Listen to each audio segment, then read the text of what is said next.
ইমামে আজম আবু হানিফা রহমতুল্লাহ আলাইহি ব্যবসা করতেন। বলেন কি করতেন?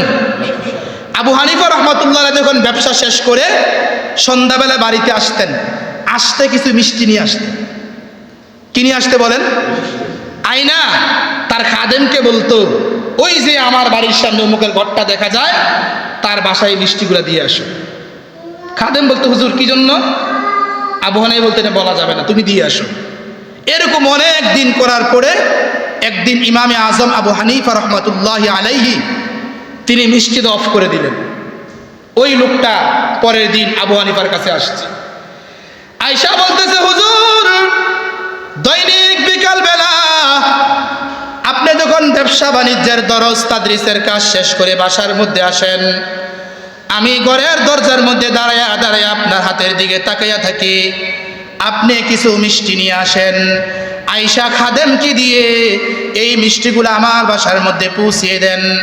আজকে 2টা দিন আমি ফলো করলাম, আজকে 2 দিন আপনি আমাকে মিষ্টি দিচ্ছেন না, হাদিয়া দিচ্ছেন না।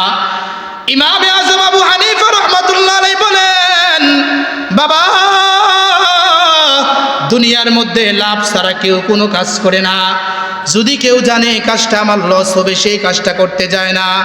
একজন পাগলও লাভের জন্য কাজ করে, একজন জ্ঞানী লোক লাভের জন্য কাজ করে, একজন আলেম লাভের জন্য কাজ করে, একজন গায়রে আলেম লাভের জন্য কাজ করে। আমি যে তোমাকে দৈনিক মিষ্টি হাদিয়া দিতাম, এটাও আমি লাভের জন্য করেছি।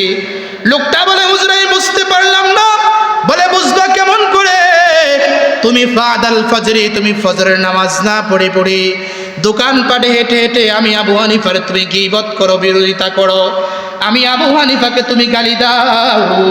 আর আমি আবু হানিফা সারা দিনের ফাঁকে ফাঁকে গভীর রজনীতে যদি কোনো গুনাহ হয়ে যায়, এই গুনাহগুলো আল্লাহ পাক রব্বুল আলামিন তুমি গালিগালাজ করার কারণে, তুমি আমার গীবত করার কারণে আমি আবু হানিফার গুনাহগুলা তোমার কাদের মধ্যে আল্লাহ পাক রব্বুল আলামিন দিয়া দেয়। আর তোমার নামাজের সওয়াবগুলা, তোমার বিভিন্ন নেক আমলগুলা আমি আবু হানিফার নেক আমল নামার মধ্যে এসে যায়।